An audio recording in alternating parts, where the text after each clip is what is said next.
Bonjour, je suis Gloria Guissou Cabré, consultante en chimie de l'eau, spécialisée en installation de laboratoire de traitement d'eau potable pour les stations de traitement et par ailleurs présidente de Ringo Club, organisation éduco-sportive qui accompagne des talents sportifs, également Yenenga de l'année en cours de mandat.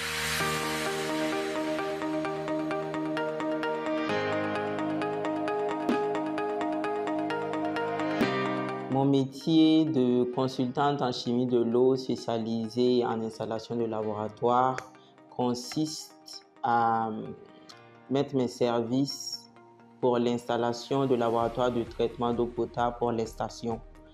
Il s'agit au début, commander le matériel, installer, former le personnel sur place ou contribuer au recrutement, faire la mise à niveau et faciliter la réception définitive. Donc, c'est essentiellement ça. J'interviens aussi lorsqu'il s'agit uniquement de former le personnel pour la gestion des équipements, lorsqu'il s'agit de faire la maintenance préventive, parce que c'est assez vaste. Mon domaine m'oblige à avoir des compétences en gestion des équipements de laboratoire, aussi bien au sein du laboratoire qu'au sein de la station de traitement. Donc, que ce soit la maintenance préventive ou curative, ou la chimie pure, quant aux analyses physico-chimiques, organoleptiques ou parfois même microbiologiques, j'interviens.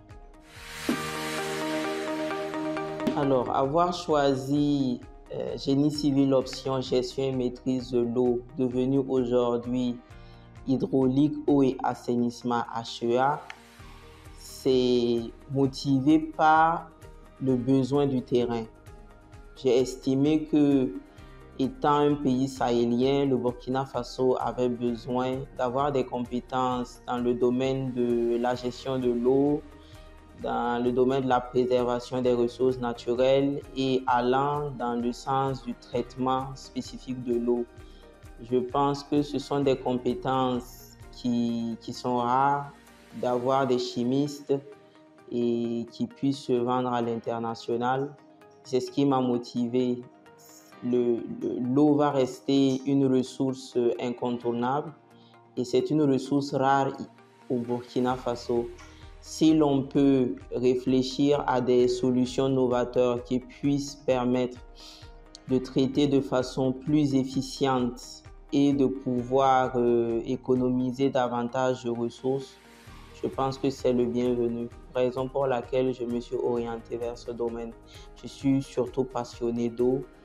Je m'y sens bien. Le domaine de l'hydraulique, eau et assainissement est essentiellement composé de la partie un peu génie rural où on va se concentrer sur l'hydraulique générale des barrages, l'hydroélectricité et l'hydraulique routière, et telles que les dallos, les caniveaux. Il y a la partie eau où on va se concentrer sur le comportement même de l'eau, depuis la pluviométrie jusqu'à son écoulement dans les points d'eau, les barrages et tout ce qu'il y a comme stockage d'eau naturelle ou artificielle créée par l'homme. Il y a la partie assainissement, que l'on parle d'assainissement global, d'abord de l'hygiène, qu'on a bien vu en évidence lors de l'épidémie de Covid, mais aussi de l'assainissement général tel que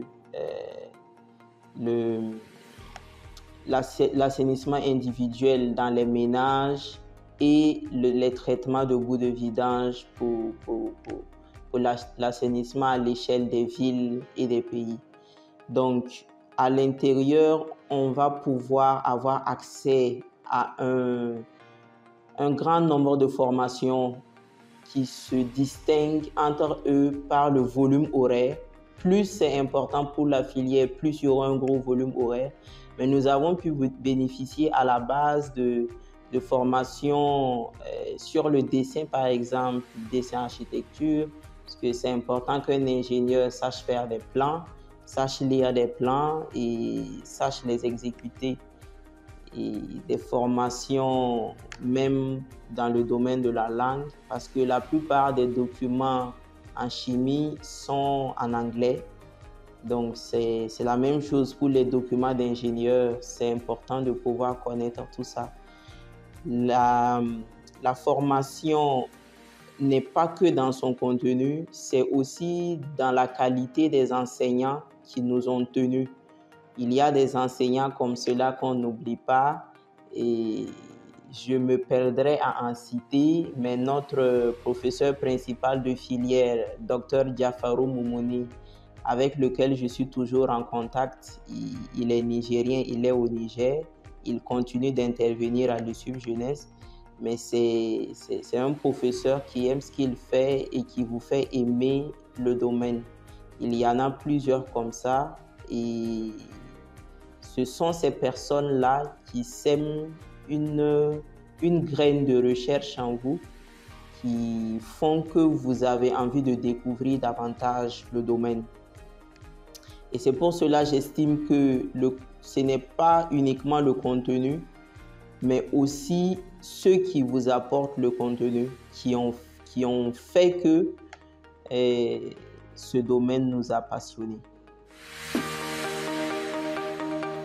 J'ai intégré l'USUB Jeunesse en 2014 après l'obtention de mon bac en choisissant génie civil, option gestion et maîtrise de l'eau, qui est aujourd'hui hydraulique, eau et assainissement.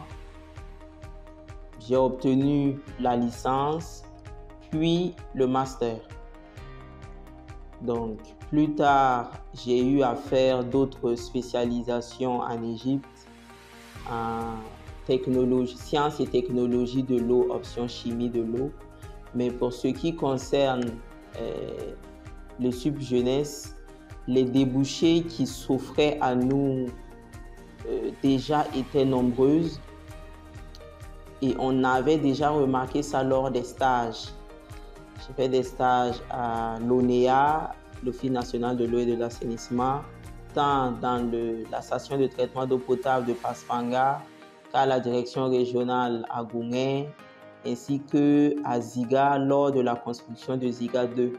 Et c'est la construction de Ziga 2 qui m'a permis d'apprendre beaucoup de choses en matière de construction de stations de traitement d'eau potable et d'installation de laboratoire, où j'ai pu côtoyer les prestataires qui étaient en œuvre pour mettre en place Ziga 2. C'est même là-bas que les débouchés sont venus plus tard de m'orienter spécifiquement dans la chimie de l'eau.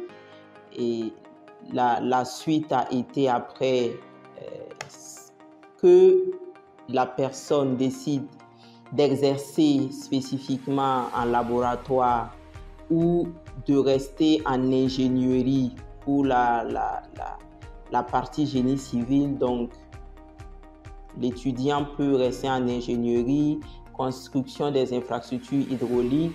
Je parlais tantôt d'hydraulique routière avec les DALO et tout ce qu'il y a comme bus, caniveaux.